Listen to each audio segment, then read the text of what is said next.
Yo, what's up, guys? Welcome back to TheNShow episode 5. My name is Navin, your host. Stay tuned to find out who our guest is.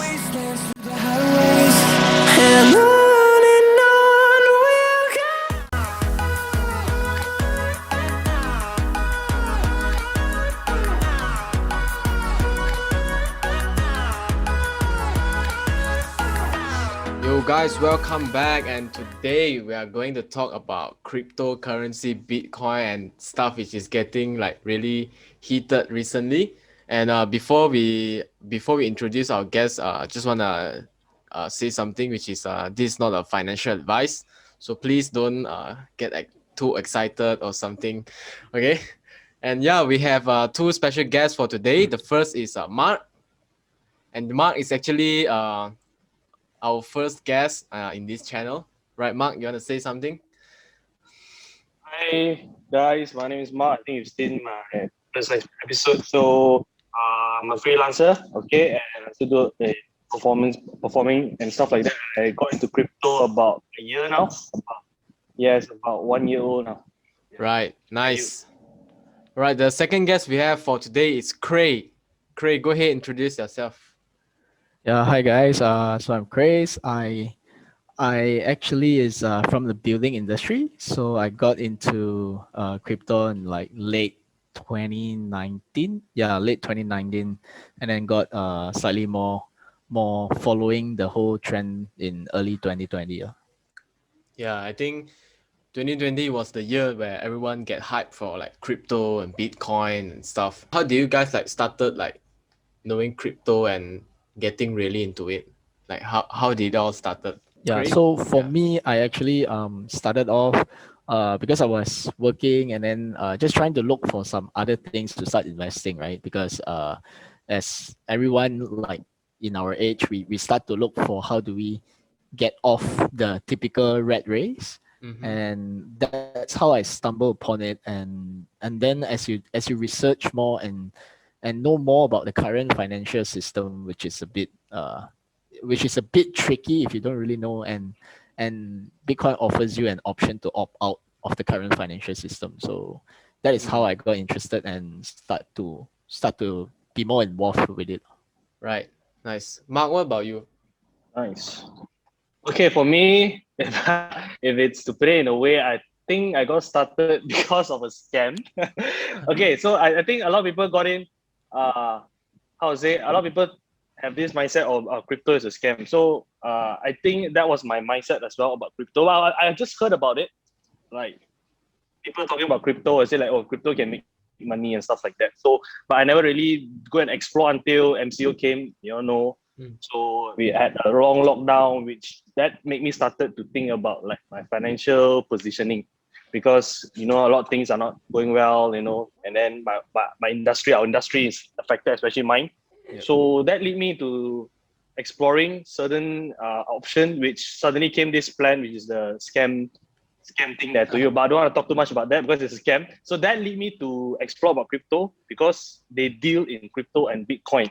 And cut the story short, I start to explore about crypto, and then what is Bitcoin, what is crypto all about, and I found out that actually Bitcoin and crypto, it's the real deal. So that got me started. Yeah. For me, it was pretty simple. It was Mark who the one who introduced me to crypto and all this. Yeah, so I learned everything from Mark. Yeah. But by the way, guys, please remember let me repeat one more time. It's not a financial advice or anything. So yeah, don't get too overexcited. And yeah.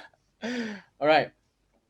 So we get into like the most like ever asked question when like, oh, crypto coin, this coin, that coin. So actually, based on your guys' understanding, right, what is Bitcoin?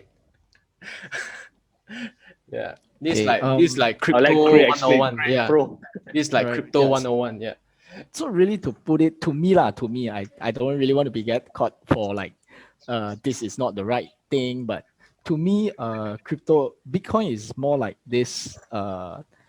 So you imagine gold, right? Back in the days, all the civilization was transacting in gold, like uh fiat, what we are using now, the paper money, which has no value, was invented like not too long ago. It's just that because we have been using it like since we are born, right? We got used to, oh, this is money. But if you really look back into history, there's no, people don't transact this way. Like back in the days, there's the barter system where you trade things, and then slowly they move into like stones, and then slowly all throughout the civilization, everyone goes back to gold, mainly because it's scarce, and also it's um it's scarce, and then you need work to get gold out. You need to get the gold out so that it has a value in it. You need to work to dig that gold out, and then it cannot erode. It cannot be like, I mean, if you put it outside, it won't erode. Like, it's not like orange. You put 7 days and no more already the orange. Then there's no value in there. But gold has that property that people keep transacting with that. And actually, when the last time when the paper money was being made, right, what they did is all the banks, they have gold in their bank so that they can say that I have, let's say I have 1,000 pieces of gold. So I'll do 1,000 pieces of this money paper. So my money paper, you can always swap it back to gold with the bank. But the current system, we have taken off the gold standard. Yep. Meaning now your currency is just based on how much you trust your country. Government, yeah. Yeah, right. So they can just say, okay, I want to print 1,000 extra pieces. Then you have another 1,000 extra pieces that doesn't need any work to be done. That's why it goes down in value, because if you don't need you don't need a work to be done to create something, then how can it have value, right? It's just trust. And then so far you can see there's a lot of fiat currency currently that's failing, like Venezuela, like Zimbabwe, like our old banana money from Japan. So, and then that is the scarcity lah. And then Bitcoin basically replaces gold in a sense that it's online, and you can transact it easier because you can move it without, like, let's say you move 10,000 ton of gold, you can't really do that, right? You can't really do that. So with Bitcoin, it's like a new form of gold in that sense. That's Bitcoin. Right. So basically about the gold standard, it was when 1971, right? President Richard Nixon Yep. took off. That's the time. Yeah. So that's where actually the whole world changes, I guess. Yeah, because like, US was the biggest power, right? So they just say that everyone, you follow me lah. Then everyone just follow US. Yeah. Right. How about you, Mark? What's your understanding about Bitcoin? Okay, my way to explain Bitcoin. Okay, let's put it like, okay, like now we are all using digital form. It's like a digital currency, like what we use now. Like you pay with your Touch and Go and stuff like that. But think of it as in, it's not fiat, it's not your ringgit, it's not your dollar, but it is something more greater, something more apex.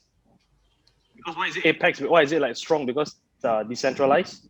So imagine like you cannot be controlled. Like so I transact money before going somewhere overseas, and usually you thought of it like, oh, I already transact. Well, I go to the bank, I put in money, then I transact to my some relative in, let's say, Aussie. Then the bank say, oh, jalan already. My bank account is already deducted. Actually, behind the scene, it actually takes longer. It's like they call it T3. It means you need 3 days to be reflected for all this stuff. So from my understanding, so in terms of Bitcoin, it's direct. It's straight away, like where you just deal with it. Means once I transacted, the thing to you is yours. So I look at it that way. So in another sense, that's why I feel it is becoming a big thing, because of this decentralized thing where you become your own money, you control it yourself. So that really attract a lot, because since they're talking about inflation and stuff, all these things will start coming in, because as you know that the dollar start printing, they keep printing money. And then I think it's not just some people thought of it like, oh, it's a US man, nothing to do with me. I think this is a lot of mindset that's in the Malaysian or maybe a local people, like a few bits. But I feel that because US is like the biggest currency, like it's like the world reserve, so definitely you're gonna get affected. They print money there, then slowly you'll be affected down to Asia, and then you guys are gonna get it. So think of it that way, like the traditional fiat. the traditional currency and the digital, the new form, which is the Bitcoin. So that is the new direction that we are going in now already. So Bitcoin is definitely like the big thing, like the huge Tylo already. It's like Yep. in Cantonese form we say Tylo, like USD is a Tylo for the fiat. So in digital form, Bitcoin is a Tylo already. Wow. Yeah. So I think that is to summarize my explanation. Nice. And like I think we also have a lot of like question because Bitcoin started when 2009, if I'm not mistaken, right? Bitcoin started off 2009. Then we have a lot of like people saying you know what, Bitcoin is a scam, Bitcoin is this, Bitcoin is that. Like how sure can we be that Bitcoin is really a legit thing? I think like when technology comes, right, it always started off like, oh, that thing could be a scam because no one really understood it, right? You don't really know this technology. Like last time when they say, hey, actually I think human can fly lah, we make aeroplane. They're like, hey, you crazy go up there then drop down how? But can you imagine these days that there's no aeroplane? It would just be like, how can nobody thought of aeroplane, right? So I think the form of technology when it comes, right, to first embrace it is one, and secondly, you will have those that are currently in power that doesn't want you to embrace them, right? So like imagine cars when they first made cars. I'm pretty sure all those horse rider they will say like, hey, cars cannot like very dangerous. You think we better just keep on using the like horse thingy. But that's the thing, right? You always have this force that wants to prevent you, like green energy. That all the oil company will sure doesn't want the green energy to come through because, or else then what am I supposed to earn, right? But Yeah. there's always this technology. If it's better, it will definitely outshine what's in the past. So, like your newspaper, and then after that you have this iPhone. Imagine telling people back then you have this like phone that doesn't need wire. People are like, hey, you crazy lah, cannot be, right? So technology takes time, and in the early stage, there's definitely people that believe, and there's definitely people who don't believe. And if if you're if you know it's good and you have done your research right, then you'll be the early adopters. So Yeah. always the early adopters is the one that outshine the rest lah. Yep. Mark, what about you? I feel the general issue it's people don't know, people don't go and do research, which I notice lah when I'm trying to try to explain this to someone. I try to convince them to go check out what is crypto. First thing is just they just straight away judge. They don't go and like, oh, what is this? Like, can I dig deeper? Not just like, oh, they have this judgmental, like, oh, this is a scam, or it's a scam lah. Do you label it as a scam? No, you should. Even though it's a scam, okay, maybe a scam, but you're gonna research like what's the definition? What is Bitcoin? Then they come to blockchain, then block to crypto. Blockchain. What is crypto? And then you need to study what is blockchain and all these things. So okay, I'm not a computer science guy, but I did my research. I go and study and go and read. Then I start to realize, oh, it comes like that. Then my understanding kind of expand. Then it gives you more insight instead of you judging the thing yet. So I feel that is the main issue. People don't go and research what is it. So when it comes to this blockchain thing, this is like a technology. So we talk about technology.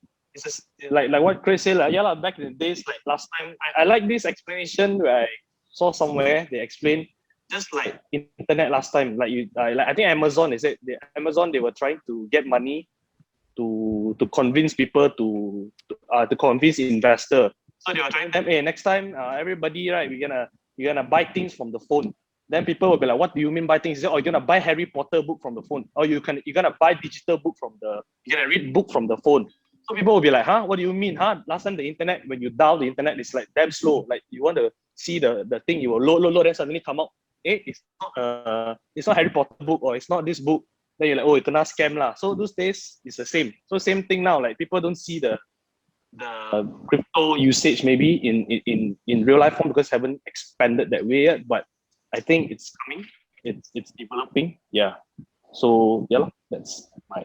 Yeah, one thing I really like about the crypto and all this, I think it's the technology behind it, the blockchain technology. I think it's like really when I first did my research about like crypto and all this like about the blockchain, it really blew my mind. Like how could someone think of it, right? It's like blockchain is basically like, if I correct me if I'm wrong, it's like a big spread of Excel. It's like an Excel where we have record of everyone's transaction. Am I right? I think that is I would say you're partially right, but what really is great about blockchain is right, no one can edit this Excel once it's up there. Because the bank also have like a big spreadsheet of Excel, but then what they can do is like, oh, I don't like Mark, then I just take away 1 0, and then Mark go to the bank like, suddenly I have less money, right? But the blockchain is revolutioning is because you cannot change what have already been done, right? Nice. Mark, what about you? What do you think about like this whole blockchain technology and stuff? Mm, yeah, I like the fact where they said, this blockchain can also, like, how to say, can also be counted by. Well, I read about this, like what they say, quantum computer, is it, or quantum science? They say, somehow in the future, also this thing is gonna be you mean taken over by that technology? But somehow, when I read more about it, it still feels that until this stage, you still haven't developed there, but you haven't get there yet. So, and then they say the blockchain is considered now the safest, most secured network that they have right now in the system. Yeah. Right. So for everyone who's watching right now, like how can we actually like buy Bitcoin?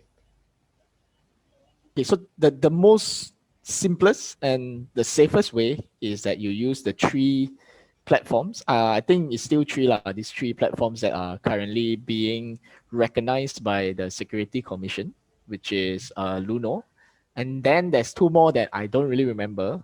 Sorry, you guys have to take it up. But Yeah. mainly is this three platform is the most secure in Malaysia. But there are also other platforms that allows you to do uh, what we call P2P transaction, meaning it's like a bank transfer.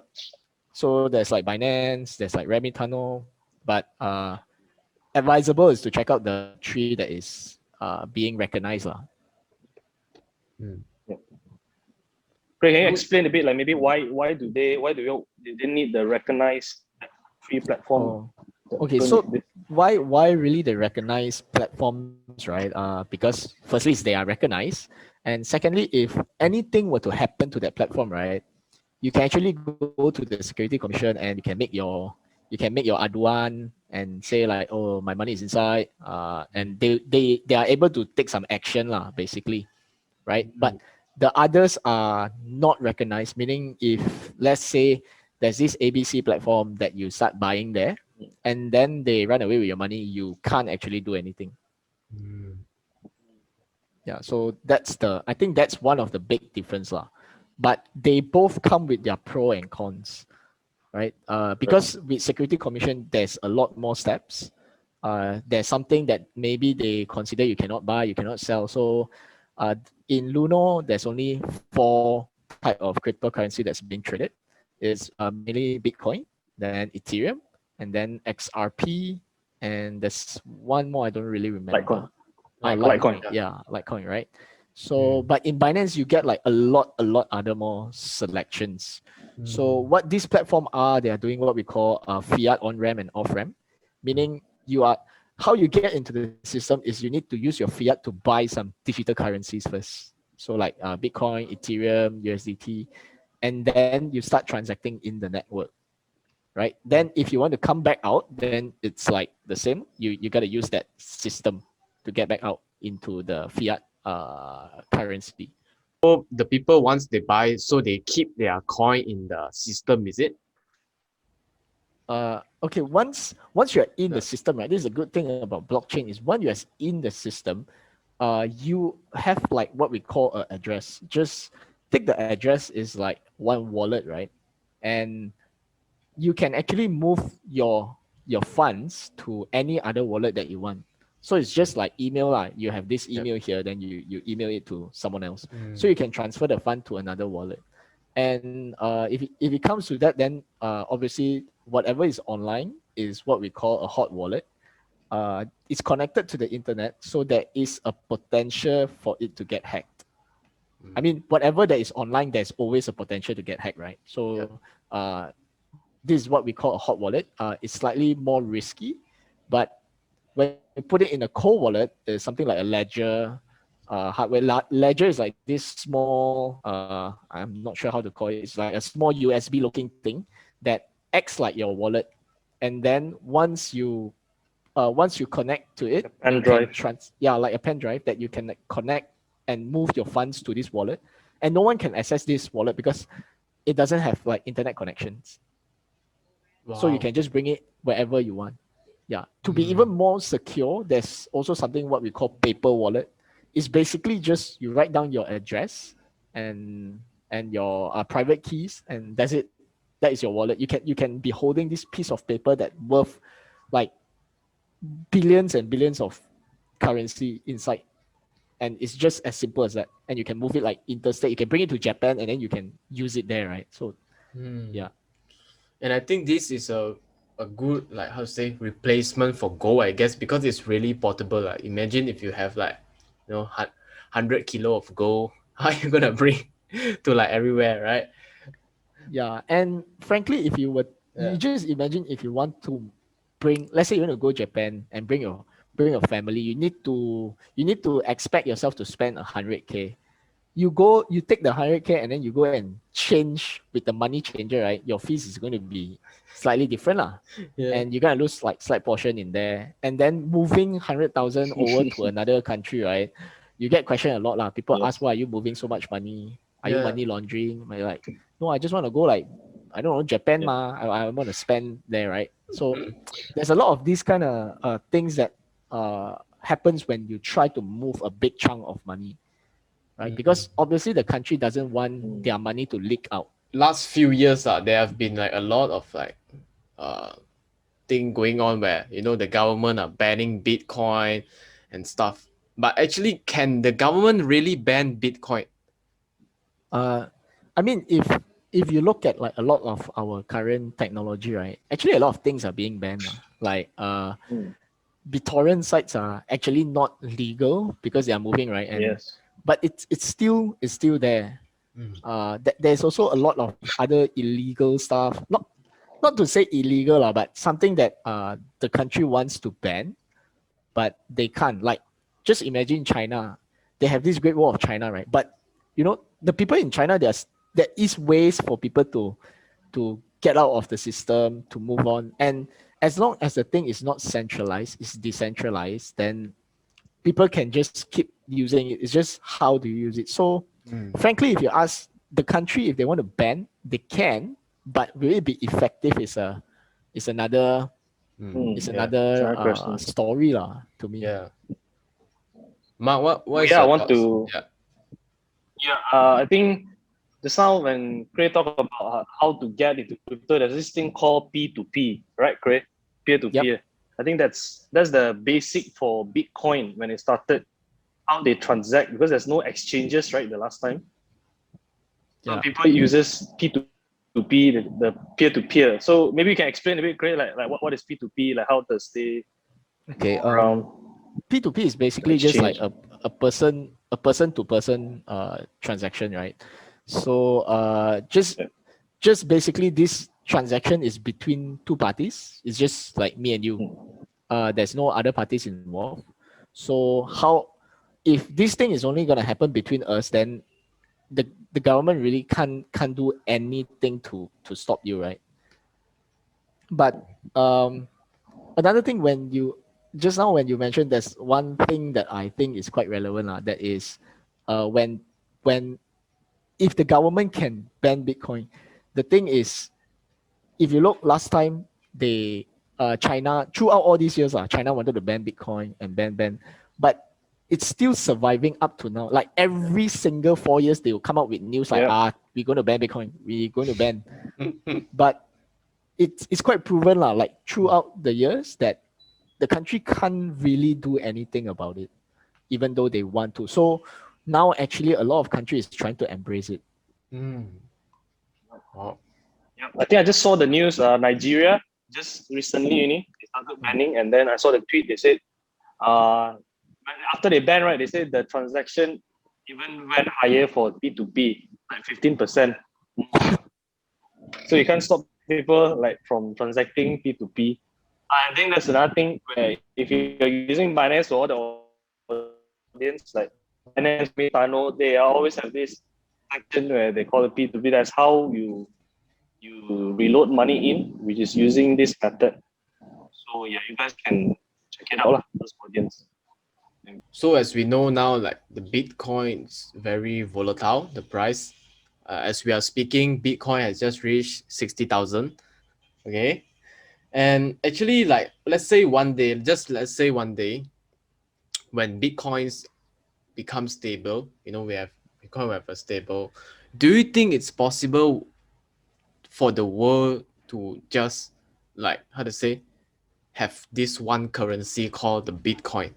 To me, I think the future would work in a way that Bitcoin would become like the gold that is portable, but people won't transact in Bitcoin because it's a bit too volatile. I think it will continue to be volatile. It will start to stabilize, but it will still be volatile. Because in the sense that there will still be a lot of country, because now the news is that a lot of countries coming out with their own digital currency, Digital. right? So why with this digital currency is also because it's still fiat because they can still print it and whatnot, but they are doing this so that as people use, they are able to track every single, like you buy roti canai also they'll know, because nobody will transact in cash anymore. You will just transact and then your blockchain, everything will be locked. So you're like, oh, Navin, you buy roti canai with sambal. That the government will know. And Yeah. it's in a government point of view, it's something very, very useful because they can track what is happening with their economy, right?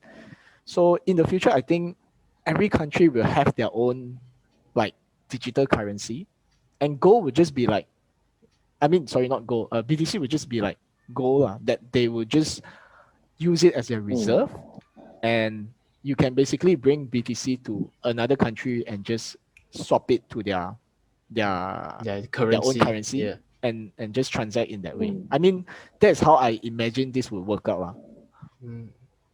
Okay, I think Bitcoin, whether it's gonna be like the main currency in the future, I think it's gonna be big. It's like what Chris said. Yeah, I look at it as a store of value, like gold 2.0. There's a lot of narrative going around. We can search on the internet, all talking about it's like it's better than gold.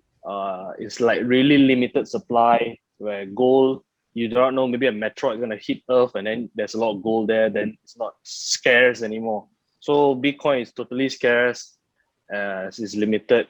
So, but if it's gonna be a currency or not in the future, I would prefer it to be a store of value lah. If you ask me personally, because I would not want to buy something like Bitcoin now. Like you want to go and buy a cup of coffee at Bitcoin where tomorrow maybe it's gonna shoot up to 100K, and then you're gonna feel like what I just bought a cup of coffee with that Bitcoin.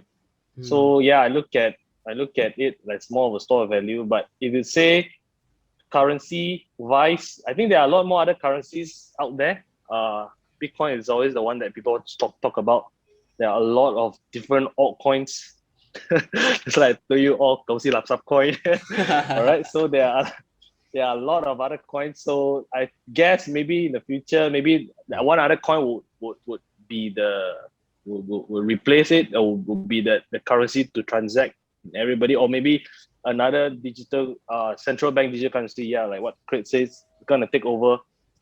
Who do not know? It's still moving there. It's but everybody it's having more faith in Bitcoin now, because Bitcoin stores value. Because the more the world prints money, the more the Bitcoin's value is gonna go up.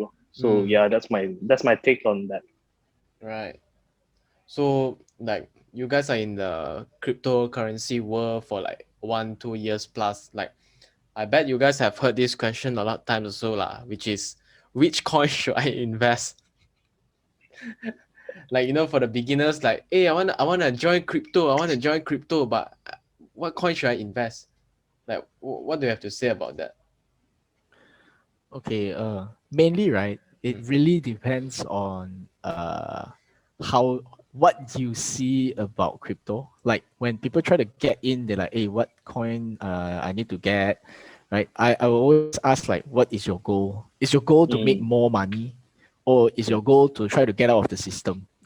Because if your goal is try to get more money, then I mean, it's not wrong. It's not a wrong goal. It's just that you would need to go and study and, you know, search up the projects and see what is potential. And traders, they go and trade all these things. But if you're trying to get out of the system and just you can just take BTC as like a saving account. Just think like every month, Mm. instead of throwing your money into the FD that give you like I don't know what kind of percentage, you just throw a bit in Bitcoin, Mm. buy it, store it there. Because if let's say Bitcoin really were to crash lah, it's like totally a scam, everyone going to lock out. You are just losing like a very small amount, right? Every month, let's say you make like 2,000, you throw like $100 inside. It's not going to be a substantial amount that you can't lose. But if the system were to really change, just by owning Bitcoin at this stage, you are way wealthier than most of other people already. Because a lot of people are not in here yet, Mm. right? Yep. Yes. And there's only 21 million Bitcoin. Mm. Yeah. Right. Not everyone is going to get one Bitcoin. And I think like half of the current supply already got by some big guys like MicroStrategy. So like Yeah. there's even less to everyone. So you can just treat it like a saving account. But if you really were to here to try to buy and whatnot, my suggestion is always to go with in stock what we call the blue chips like Bitcoin, Mm. Ethereum, Polkadot, because this they have their use cases and they are Mm-hmm. not so. I mean, they have their use case lah. The speculation can be justified because it has a use Mm. case. But usually when people ask me, hey, Elon Musk just tweeted about Doge, should I buy? So the first thing is like I will ask is what is the use case Mm. of Yeah. Doge? Because it's just a replica of Bitcoin and everyone is trusting in Bitcoin. So if everyone is trusting in that thing, why would you want to trust in like something else, right? Yeah. So Mm. that's my advice lah. Just don't go crazy in outs. Just unless you do your research Yeah. and Yes. really just play with what you can afford to lose. Mm. Mark, what about you? If people ask you like, Mark, which coin should I invest? Usually, I feel if they ask this question, I would go to the motive lah. Like, okay, what is your motive? You want to make a quick buck, like, you want to make a quick buck, or you really want to know what is Bitcoin? So I know usually some people will be like, of course I want to make money lah. You know, everybody want to make. I also want to make money, but they have to. If you ask me the advice to them, I would say if you want to make quick buck, you can just go do trading and stuff like that. Then that one is like, wow, very fast you get money. But the thing is I would want them to understand, like, okay, what is crypto, Bitcoin, and then slowly they understand. Then only they discover. And so, like I say again, we say it's not financial advice. Even we tell you Yeah. Bitcoin, maybe tomorrow Bitcoin is gonna drop and stuff like that. Yeah. So, but I would say to educate them. And if you ask me, okay, if you really want to put it in terms, of course, Bitcoin is the first one. Mm. Because it's like also well known now. Everybody knows about it. Definitely, you need to you're gonna go again into Bitcoin, and like what Craig said, yeah, start going in slowly. They call it averaging in. Okay, dollar average means you buy, even though the price might go up, you buy a bit, buy a bit, buy a bit. Then if it really works out, then it works out. If not, Yeah. then okay lah. If it drops, then you wait lah. So that's the thing. I feel like some people will tell me when I started in. Some people like, hey, later go to zero. They keep telling me this. But to my mind, I'm thinking like, if it goes to zero, you sure it can go zero or not? Like I mean, would it crash into zero? The whole world now, everybody knows about Bitcoin. Like if it really dropped under there, I might thought of going in even more. So that is my thought. And then I would say the second coin, it's like always Bitcoin and Ethereum. Lor. These two is always the one that you have to Yeah. focus first, and then the others will be all the altcoins. So altcoin, I think you can ask Cray. Cray, it's quite experienced on that part. Yeah. So if altcoins, it comes to research lah. You really have to. Or maybe you can explain a bit first. What is altcoin? Maybe the audience are like, "How? What is applying altcoin?" Okay. So Yeah. like if the easiest to know is like you go to CoinGecko, right? CoinGecko.com, and there's like a list of like all the coins and their market caps. So like to play the biggest top few is like this what we call blue chip lah. They are more I would say it's harder for them to fall. I shouldn't say that way lah. I also don't know how to explain, but it's like the more trusted brand, right? Like imagine people selling you shoe is like, oh, Nike. Then suddenly altcoin is like this guy selling you shoe called Nico. So you're like, Nico can or not one? Yeah, but you say, hey, my Nico behind down there got wheels, and then you can slide on, then can slide off. You're like, oh, okay, I think quite potential. Then you buy this Nico brand, and then really, if your research is right and everything is good, doing well, you see, wow, everyone in school is like wearing Nico now. No one wearing Nike. Then that is basically like how the altcoins perform lah. Because most of them have just promises. They don't have products. So altcoin is quite dangerous in that way that you do not. Some people like hear, oh, this guy say Nico very good, then they just like pump money in. They don't even know what is it. Maybe it's like not even a shoe, it's a socks, right? But then people just buy, and they say, hey, I thought it's a shoe.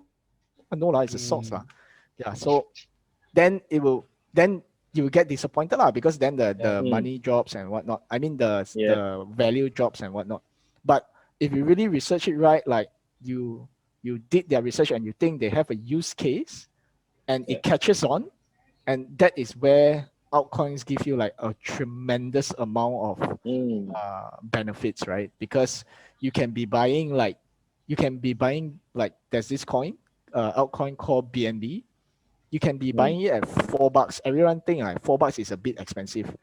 And then suddenly it just exploded because everyone is jumping from Ethereum to Binance Smart Chain. It's like another network. But that jump itself, it got up from 4 to 60 to about 300 now. So just imagine the amount that you gain from that. You just buy let's say you buy a $40 worth, right? You have 10 coins.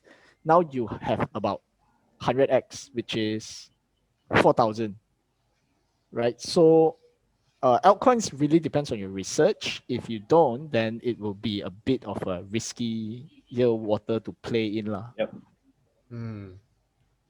Right. Yep. Nice. Yeah. But I want to top up a bit on Cray. I think the key point here is to do your research on the coin. Don't just go buy when people say that coin can go up. Really have to do your research. And what do you feel? I think it's like the same as like you're buying stocks. Maybe those people that play stocks, like, what do you believe in that company? What do you believe in that company stock? Like, don't just buy because you think it will make you money. So if you buy already, then the thing drop, then can you hold? Or are you gonna, like they call, your tooth is gonna ache in Chinese, na tong. So really have to understand and do your research properly before you buy any coins, and make sure you're convinced. Yeah, you convince yourself that, okay, I think I can see this coin going up in the future. Yeah. I think that was a really great analogy from Cray, which is the Nike and Nico. I think I'm gonna use that to explain in the future. It's really good. And if I'm not mistaken, Cray, you have like a Discord group, right?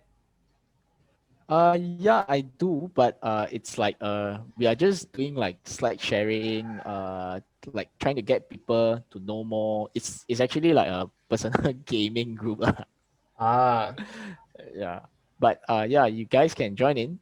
We do like sharing every now and then. We'll post there to see what's the current hype and talk more. Just like generally talk more about how it's being adopted. Keep everyone updated with the news. We share news around there. Right, nice. And I will leave the link in the description below so you guys can check it out. And I think that's it for this episode. And I think it was a really great one. And I hope you guys out there can benefit from it. And thank you, Mark, and thank you, Cray, for being here and sharing the knowledge, dropping the knowledge for everyone. Guys, I hope you guys enjoyed this episode. See you guys in the next episode.